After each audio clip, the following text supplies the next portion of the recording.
kasih atas kehadiran ibu-ibu semua untuk membagikan hasil tes CGP itu budaya positif. Di sini perkenalkan dulu, nama saya Jufriyadi, CGP angkatan 9. Tujuan pendidikan menurut Ki Hajar Dewantara yaitu adalah segala kodrat yang ada pada anak agar mereka dapat mencapai keselamatan dan kebahagiaan yang setinggi-tingginya, baik sebagai manusia maupun sebagai anggota masyarakat. Oleh sebab itu, pendidikan hanya dapat menuntut. Jadi intinya KHD menerapkan pendidikan itu yang menuntut tumbuh atau hidupnya kekuatan kodrat yang ada pada anak-anak agar dapat memperbaiki lakunya bukan dasarnya hidup dan tumbuhnya kekuatan kodrat anak.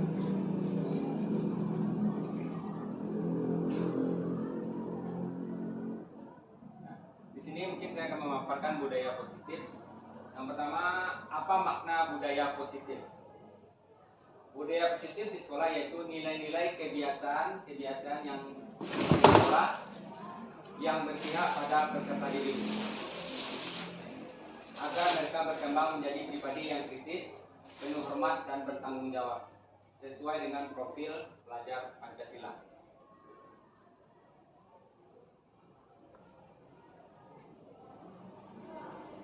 Konsep utama budaya positif yang pertama, perubahan paradigma belajar. Yang kedua, disiplin positif. Yang ketiga, kebutuhan dasar manusia. Yang keempat, motivasi perilaku manusia. Yang kelima, restitusi positif kontrol guru. Yang keenam, keyakinan kelas. Yang ketujuh, segitiga restitusi.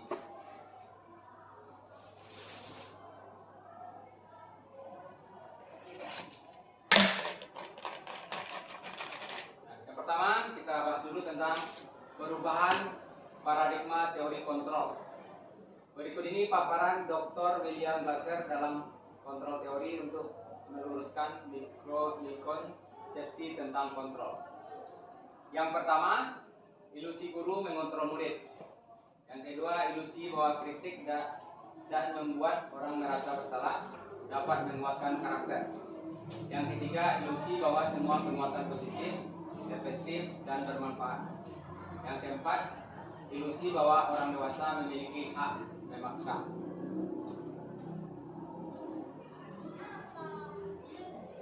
Jadi di sini ada perubahan paradigma stimulus tentang respon dan teori kontrol. Jadi di sini bisa dilihat stimulus responnya dan teori kontrolnya.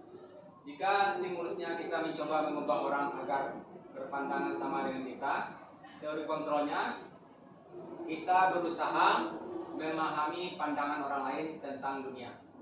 Jika stimulusnya tentang perilaku buruk dilihat sebagai suatu kesalahan, teori kontrolnya semua perilaku memiliki tujuan. Ada lagi orang lain bisa mengontrol saya. Kalau teori kontrolnya hanya Anda yang bisa mengontrol diri Anda. Saya bisa mengontrol orang lain. Teori kontrolnya Anda tidak bisa mengontrol orang lain. Pemaksaan ada pada saat rujukan gagal. Jadi teori kontrolnya kolaborasi dan kesepakatan menciptakan pilihan-pilihan baru. Jadi di sini kita lihat apa makna dari disiplin. Disiplin, kata disiplin sering dikaitkan dengan kata tata tertib, teratur, kepatuhan dan peraturan. Jadi kata disiplin juga sering dihubungkan dengan hukuman.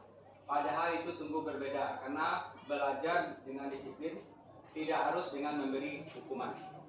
Jadi kita simpulkan belajar dengan disiplin tidak harus dengan memberi hukuman. Justru itu adalah salah satu alternatif terakhir. Jadi pilihan terakhir dan kalau perlu tidak digunakan. Di Ki Hajar Dewantara menyatakan bahwa mencapai kemerdekaan atau dalam konteks pendidikan kita saat ini dan untuk menciptakan murid yang merdeka, syarat utamanya adalah harus ada disiplin yang kuat. Disiplin yang dimaksud adalah disiplin diri yang memiliki motivasi internal. Jika kita tidak memiliki motivasi internal, maka kita memerlukan pihak lain untuk mendisiplinkan kita. kebutuhan dasar manusia. Jadi kita sebagai manusia memiliki beberapa kebutuhan dasar. Yang pertama cinta kasih, lalu kesenangan, penguasaan, dan kebebasan. Nah, dari sini materi yang sudah dibahas sebentar ini ada beberapa kasus. Ini contoh salah satu contoh kasusnya. Ibu Ani, guru kelas 5 SD, Pelita Hati. Sedang penguasaan bingung menghadapi ulah salah satu murid di kelasnya, yaitu yang bernama Agus.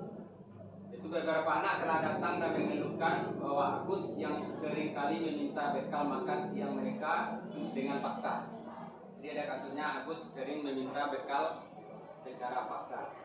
Jika kita menghadapi situasi seperti ini, apa yang akan kita lakukan? Nah, kalau Bapak Ibu, kalau ada seperti ini, apa yang Bapak Ibu lakukan? Ya, ini apa ini? Memanggil itu Pak. Memanggil si Agus. Beberapa anak yang telah datang dan kepada Agus. Ya, salah satunya memanggil anak yang mengadu, istilahnya mengadu karena makanannya sudah diambil oleh Agus. Kita minta keterangan apakah benar Agus yang mengambil. Salah atau tidak? Nah, di sini penyelesaiannya ada bisa tergantung kebutuhan dasar manusia. Yang pertama, jadi kalau ditanya nanti apa jawaban si Agus, misalnya apabila jawaban Agus karena ia lapar dan orang tuanya tidak membawakannya bekal makan siang, maka dia kebutuhan bertahan hidup. Lalu apalagi apabila jawaban Agus karena ia senang temannya jadi memperhatikan dia, nah makanya dia ambil makanan, itu adalah kebutuhan untuk diterima. Jadi makanya dia ganggu kawannya. Lalu ada lagi jika jawaban Agus adalah merasa hebat karena temannya jadi takut, maka kebutuhannya adalah minta pengakuan dan kemampuan. Dan jika jawaban Agus dia merasa bosan dengan bekal yang dibawakan ibunya karena selalu membawakan bekal yang sama, itu adalah kebutuhan akan pilihan. Jika jawaban Agus karena iseng saja dan dia menikmati ekspresi wajah temannya, kesenangan. Jadi jawabannya adalah karena kesenangan. Nah, sini kita lanjut tentang motivasi perilaku manusia. Jadi motivasi perilaku manusia ada 3, motivasi eksternal, dan motivasi internal.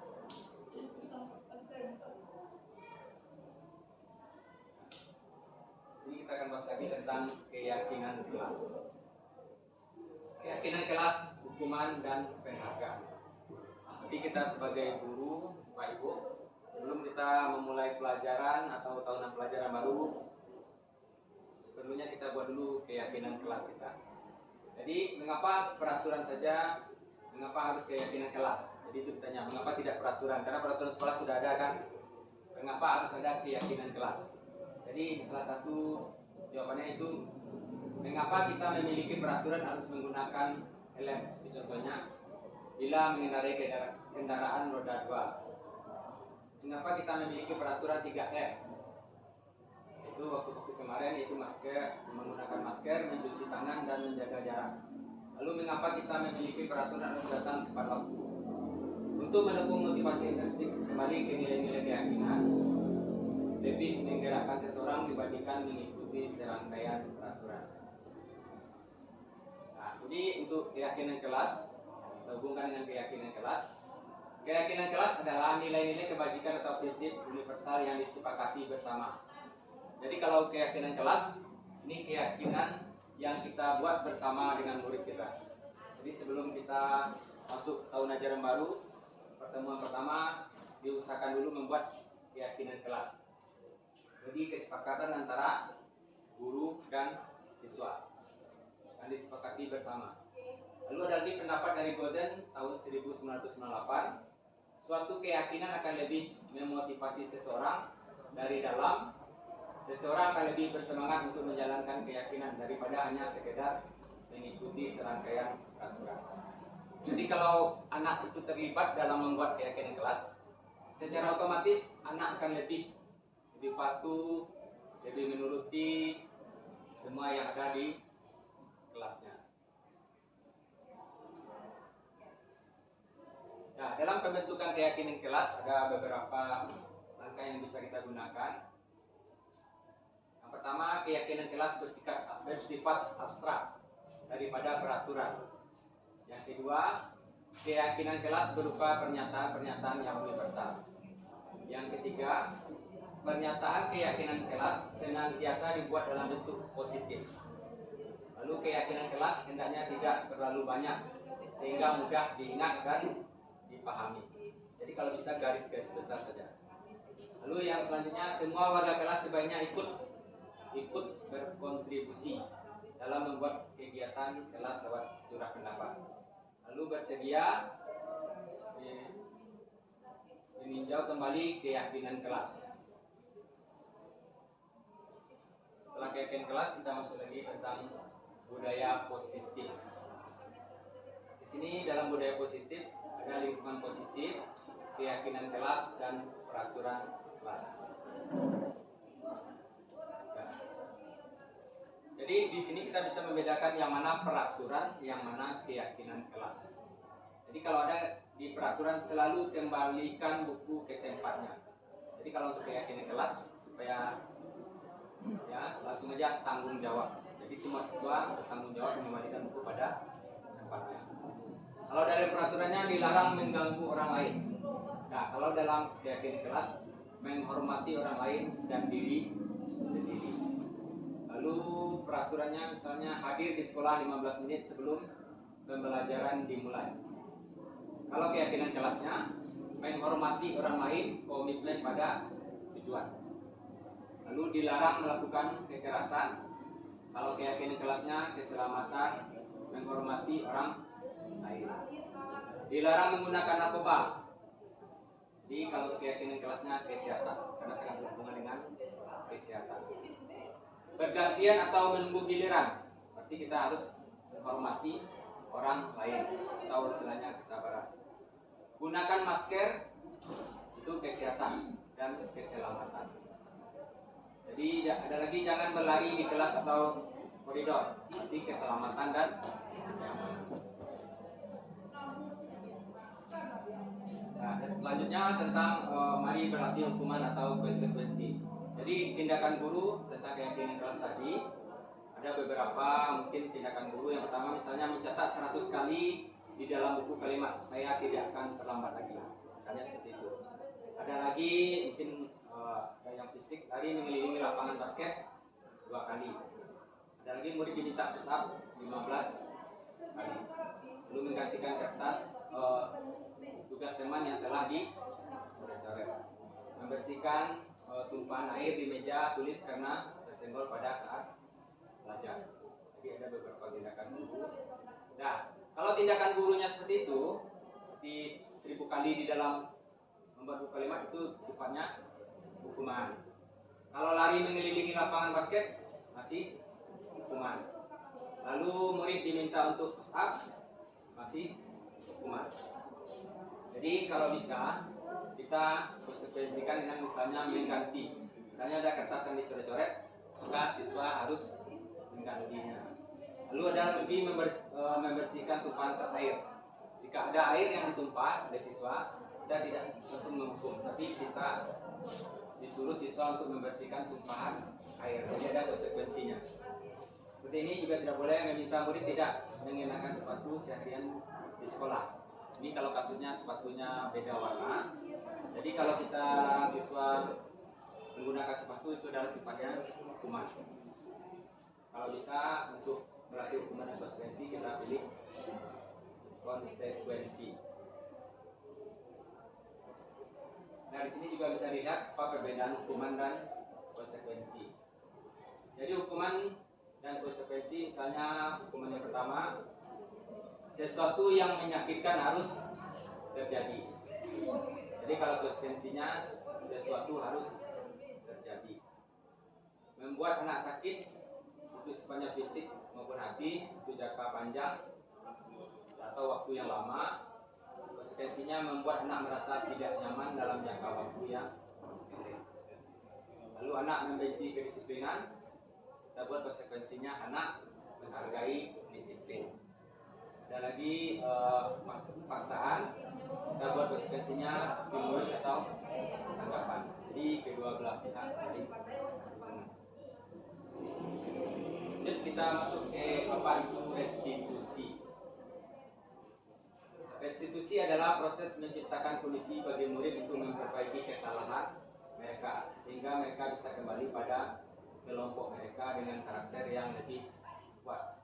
Pak tahun 2004. Nah, jadi untuk restitusi itu posisi kontrol guru ada 5.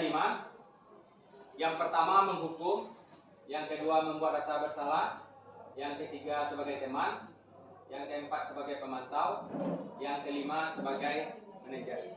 Mungkin kalau waktu kami belum tahu dulu yaitu CGP, kita rata-rata posisi kontrolnya sebagai penghukum. Jadi kalau ada anak membuat kesalahan langsung dihukum. Jadi itu sangat salah Bapak. Jadi kalau kita sebagai guru ada beberapa posisi kontrol yang kita bisa pakai. Mungkin kalau kesimpulan secara garis besar kita dianjurkan sebagai manajer.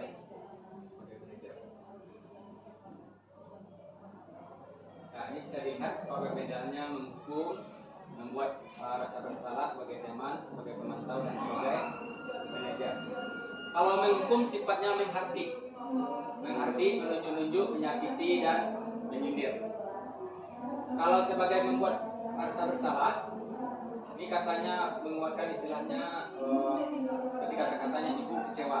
Jadi membuat siswa itu merasa bersalah.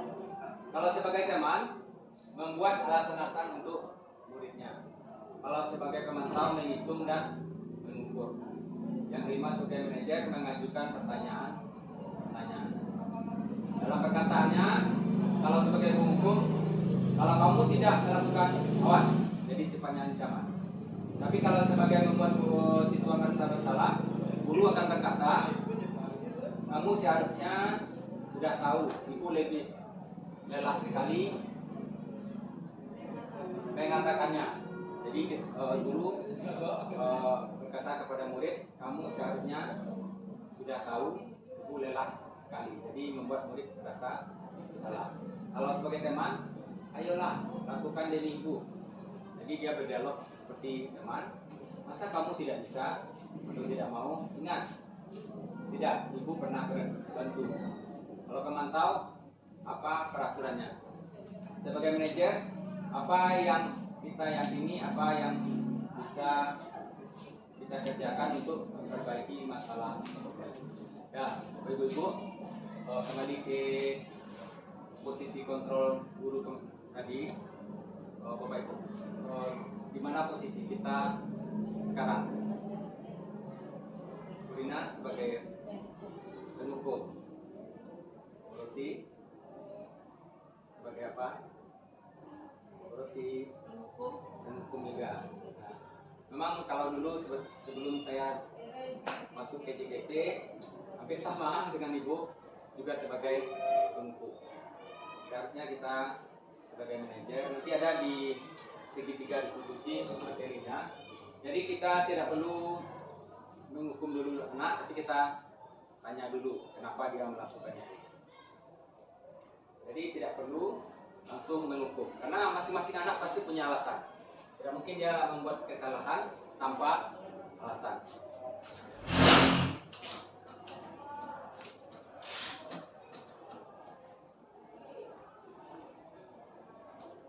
Ada 9 ciri restitusi. Yang pertama, bukan untuk menembus kesalahan, namun untuk belajar dari kesalahan. Yang kedua, memperbaiki hubungan. Yang ketiga, tawaran bukan paksaan. Restitusi menuntun untuk melihat ke dalam diri. Restitusi mencari kebutuhan dasar yang mendasari tindakan. Restitusi diri adalah cara yang paling baik untuk memperbaiki diri. Restitusi fokus pada karakter bukan tindakan. Restitusi fokus pada solusi. Restitusi mengembalikan murid yang berbuat salah pada haknya. Nah, di sini mungkin membahas tentang segitiga restitusi.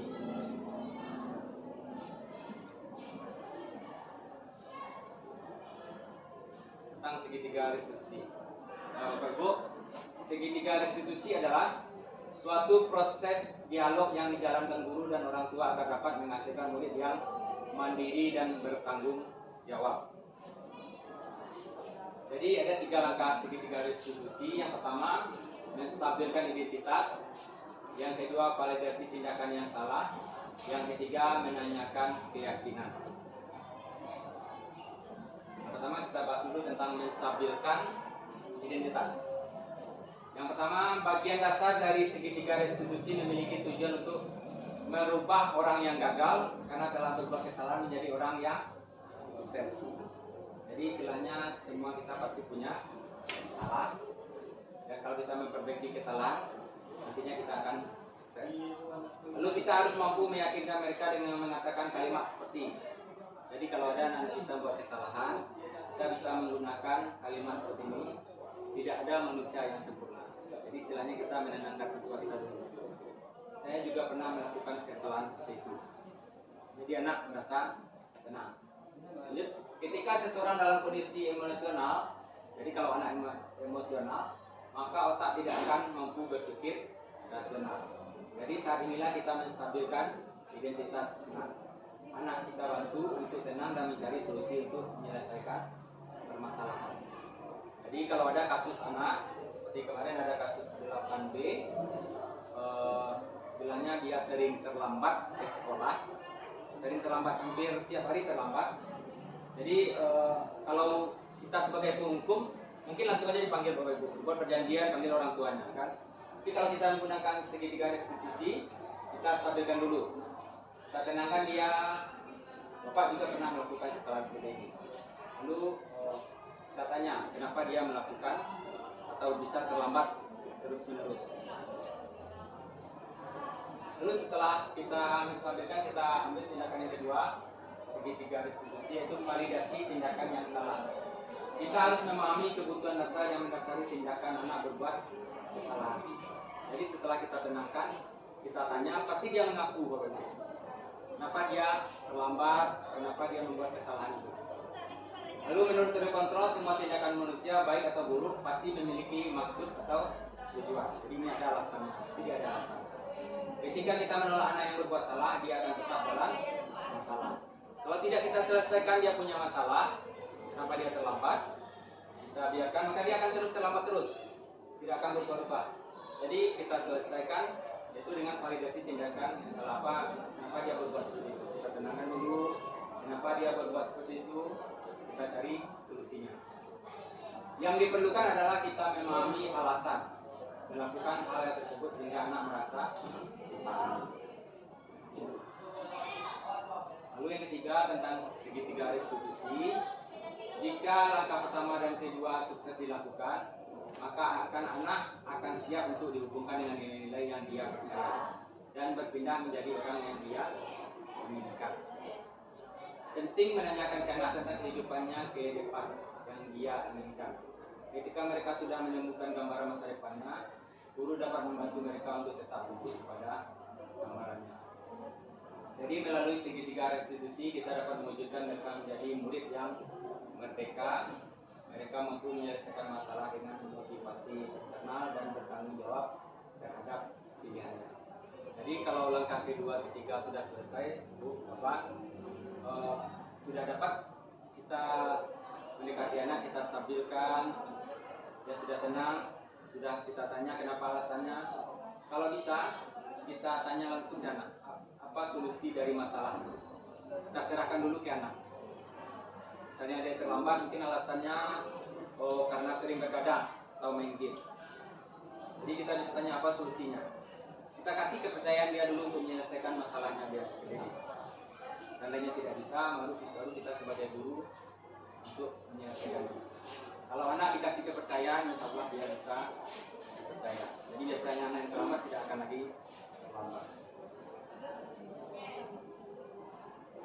Ya, demikian Bapak Ibu budaya positif. Mungkin ada pertanyaan tentang materi yang sudah dipaparkan.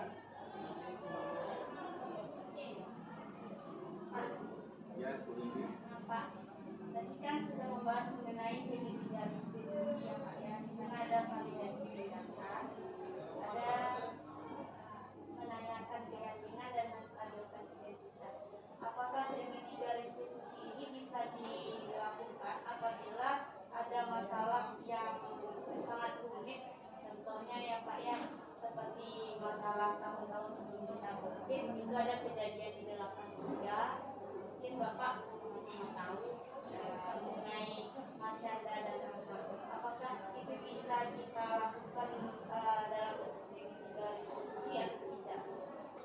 Terima kasih Bu. Jadi mungkin bisa diselesaikan, tapi mungkin kasusnya bedanya mungkin bahasa kita. Jadi kalau bahasa dalam segitiga restitusi tadi,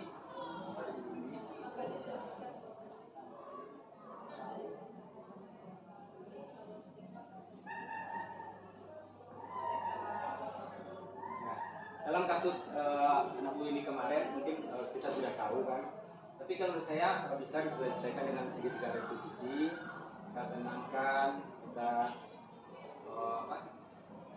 tenangkan anak, kita bisa mencari informasinya kenapa dia melakukan itu. Tapi kata-kata yang ini tidak bisa digunakan. Misalnya tidak ada manusia yang sempurna, atau saya juga pernah melakukan kesalahan seperti ini. Yang ini tidak boleh. Saya juga pernah melakukan kesalahan seperti ini. Karena kesalahannya beda dari kasus-kasus yang lain. Kalau terlambat mungkin bisa. Ya, tapi kalau untuk kasus yang itu, jadi penyelesaiannya mungkin beda. Jadi istilahnya kalau untuk segitiga restitusi bisa juga disimpulkan tergantung kesalahannya. Berarti dari masalah ini tergantung kata Ya, tergantung kata yang kita ucapkan. Jadi kalau untuk ini belum bisa. Saya juga pernah melakukan. Jadi kata-katanya disesuaikan dengan kasus atau masalah. Kata-katanya begini saja tidak ada manusia yang tidak melakukan kesalahan, tapi bagaimana cara kita memperbaiki kesalahan. Bisa juga berhenti atau orang mungkin pernah melakukan juga kesalahan. Orang kita tunjukkan. Terima kasih. Ada lagi Bapak Ibu? Ya, Bu. Kalau tidak ada pertanyaan mungkin ditutup saja presentasinya. Pertama diucapkan terima kasih atas kehadiran Ibu-ibu semua untuk presentasi budaya positif ini. Atas perhatiannya saya ucapkan terima kasih. Hanya maaf. Assalamualaikum warahmatullahi wabarakatuh.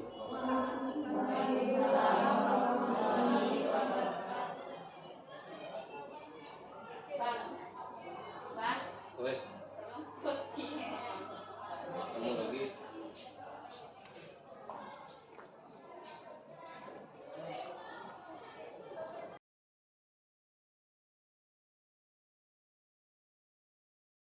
Assalamualaikum warahmatullahi wabarakatuh. Waalaikumsalam warahmatullahi wabarakatuh. Ya, selamat siang semuanya. Untuk tahun pelajaran baru ini, seperti biasa, kita harus membuat dulu kesepakatan kelas kita. Jadi kesepakatan ini harus kalian patuhi. Ya, kesepakatan kita buat bersama-sama untuk dipatuhi. Paham kan? Nanti Bapak bagikan kertasnya, kalian isi dulu, nanti kita dapatkan. Nah.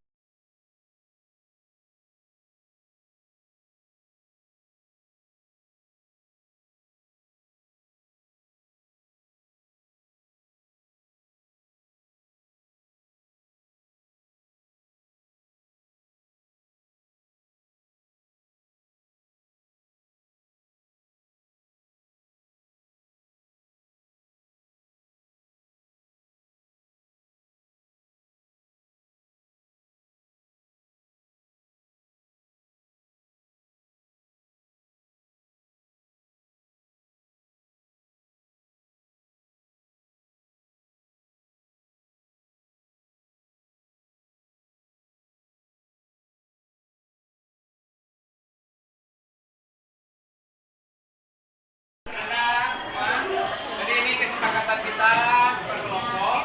Nanti kita ambil kesimpulannya mana yang kita terapkan di kelas kita. Misalkan